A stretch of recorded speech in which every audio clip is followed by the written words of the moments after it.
तो अभी तक बच्चों हमारा जो चैप्टर चल रहा है चैप्टर नंबर 18 है और चैप्टर का नाम है पैटर्न।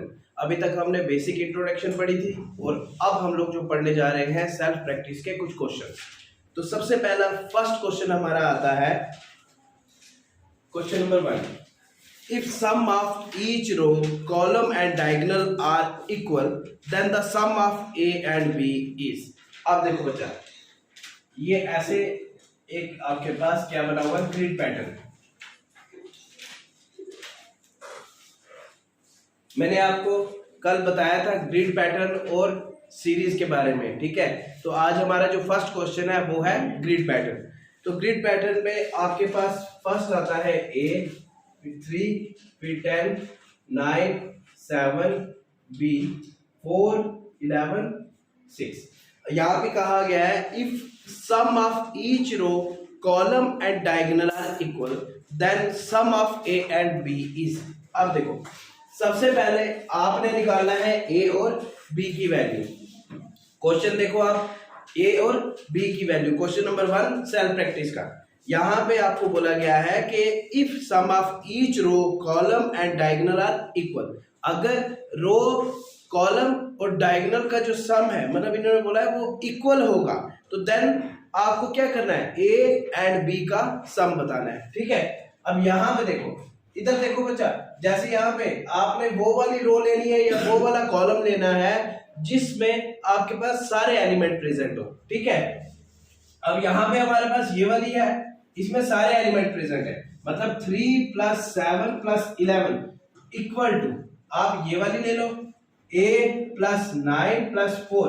आपको क्वेश्चन में बोला गया है कि रो सम किसका, कॉलम का, डायगोनल का, ये सारे जो होंगे वो इक्वल होंगे, ठीक है। तो आपके पास वैल्यू निकालनी है a और b की। यहाँ पे देखो 11 और 7 18, 18 और 3 21, 21 इक्वल टू a + 13, ठीक है। इस 13 को उठाया दूसरी साइड लेंगे तो 21 - 13 इक्वल टू a, तो कितना आता है 8 आ गई a की वैल्यू, ठीक है। Yes sir. a की वैल्यू 8। फिर आ गया हमारे पास सेकंड। अब देखो हमारे पास दोबारा से ये लेंगे और हमारे पास ये वाला ले लेते हैं या ये वाला ले लेते हैं जहां से हमारे पास b की वैल्यू निकल जाए, ठीक है। तो हमने क्या किया कि एक तो सेंटर वाली 3 + 7 + 11 इक्वल टू, आप यही ले लो 10 + b + 6। तो यहाँ पे कितना बना था हमारा 21 इक्वल टू 16 + b, इसको इस साइड ले जाओगे 21 - 16 इक्वल टू b, ठीक है। तो अब यहाँ पे क्या आएगा 5 इक्वल टू b, तो b की वैल्यू आ गई 5, a की आ गई 8। और क्या बोला गया था, then the sum of a and b is a + b equal to 8 + 5 equal to 13। तो आपका आंसर आता है बी पार्ट, सेकंड पार्ट, ठीक है। ये आपका क्वेश्चन नंबर 1 है, उतार लो। तो नेक्स्ट हमारे पास है क्वेश्चन नंबर 2। यहाँ पे बोला गया find the value of question mark. अब यहाँ पे देखो बच्चा जी, आपके पास ग्रिड पैटर्न बना हुआ है। ग्रिड पैटर्न में कितने कितने एलिमेंट है, 4 4। यहाँ पे है 8, 11, 3 रो है ना, 3 रो, 6, 15, 10, 13, 12, 15, 10, 19, 14, साइन ऑफ इंटरोगेशन। अब यहां पे देखो 8 के बाद कितना प्लस हो रहा है, 8 + 7 15, 15 - 3 इक्वल टू 12, 12 + 7 इक्वल टू 19।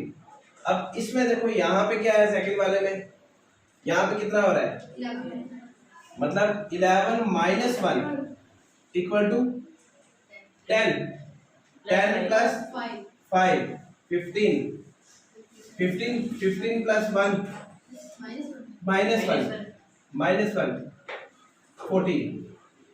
अब यहाँ पे देखो अगर आपके पास वैसा सीक्वेंस नहीं बन रहा है जैसे हम लोग यहाँ पे देख रहे थे कि हमारे पास इस क्वेश्चन को हम लोग कैसे करेंगे, कैसे करना है इस क्वेश्चन को सर बताओ।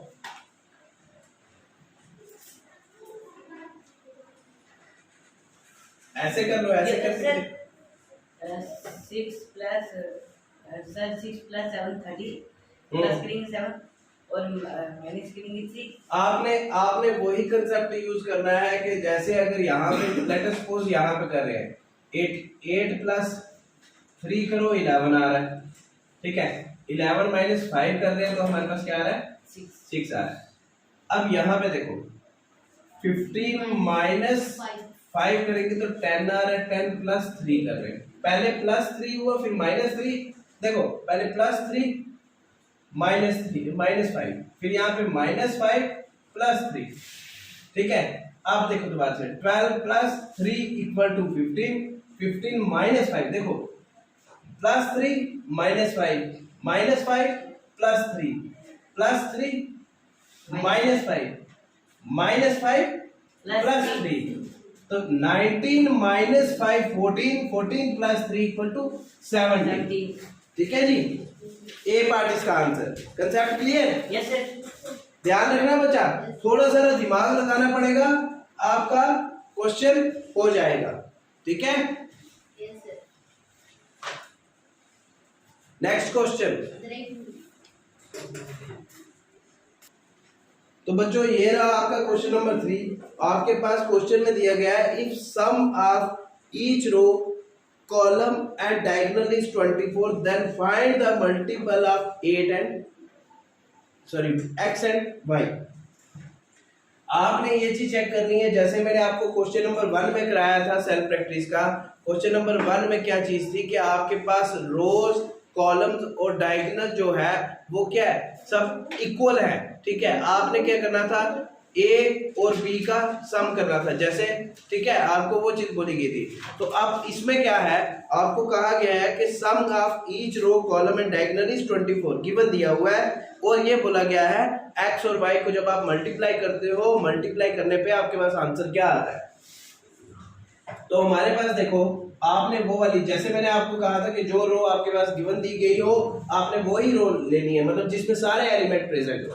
तो जैसे ये भी है हमारे पास एक, ये वाली भी है, उसके बाद ये वाली भी है, आप कोई भी दे सकते हो, ठीक है। तो आपने 9 प्लस 10 प्लस 5 इक्वल टू, अब हमने पहले x निकालते हैं, तो 5 प्लस x प्लस 7, तो यहाँ पे कितना आ गया 15, 15 और 9 24, 24 इक्वल टू 12 प्लस x, ये 12 इधर गया, 24 माइनस 12 इक्वल टू x, तो x की वैल्यू आ गई 12, ठीक है। फिर उसके बाद हमारे पास आता है y निकालने का। अब वही रो ले लो या और कोई ले लो, 11 प्लस 6 प्लस 7 ये वाली ले लेते हैं। उसके बाद equal to 9 plus y plus 11, तो यहाँ पे देखो 7 और 6 13, 13 और 11 24 equal to 9 plus y plus 11, मतलब ये आप इसको सम कर सकते हो 20 प्लस y। जब ये 20 से जाएगा 24 minus 20 equal to y, y की वैल्यू आ गई 4। अब आगे आपको क्या बोला गया है, find the multiple of x and y, और x और y का multiple, x multiply by y that is 12 multiply by 4 equal to 48। तो 48 is your answer, D part is your answer, ठीक है बच्चों। अब बच्चा जी हमारे पास क्वेश्चन नंबर 6 आता है जो कि पैटर्न का ही है, ठीक है। अब वो देखो आप, उसके बाद हम लोग सीरीज के कुछ क्वेश्चंस करेंगे। तो हमारे पास क्वेश्चन नंबर 6 जो आता है उसमें हमारे पास पैटर्न ऐसे बना हुआ है, देखना बच्चा, ध्यान दो सारे। 21 14 38, ठीक है। फिर नेक्स्ट हमारे पास ये आ गया, यहाँ पे आता है 18 12 35, फिर हमारे पास यहाँ पे 15 10 और साइन ऑफ इंटरवेशन। अब बच्चा जी यहाँ पे देखो पैटर्न में ये चीज दी गई है कि हमारे पास ऐसा पैटर्न बने हुए हैं, तो आपने क्या करना है कि जो साइन ऑफ इंटररोगेशन है उसकी वैल्यू फाइंड आउट करनी है, और ये क्वेश्चन बहुत ही इजी है। यहाँ पे देखो 21 है, 18 है, 15 है, मतलब कि कितना है 3 कम फिर 3 कम, -3 -3, ठीक है। अब यहाँ पे देखो 38, इधर जाने से पहले हम यहाँ पे आएंगे, यहाँ पे कितना है 14 -2 -2 12 -2 10। अब 38 -3 और फिर से -3 कितना आएगा 32 इज अवर आंसर, ठीक है। और सी पार्ट इसका आंसर है बच्चा।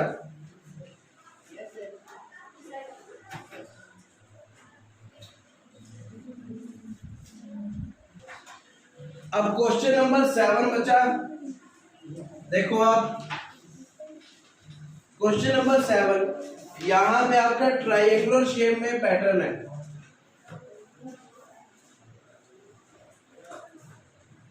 टू 8 32, फिर ट्रायंगल बनी है 144 4 और 9, फिर से ट्रायंगल बनी है 3 8 साइन ऑफ इंटरोगेशन। अब देखो बच्चा जी, जो छोटी रकम होगी इसमें यहां पे कंसेप्ट क्या यूज किया है, इधर देखो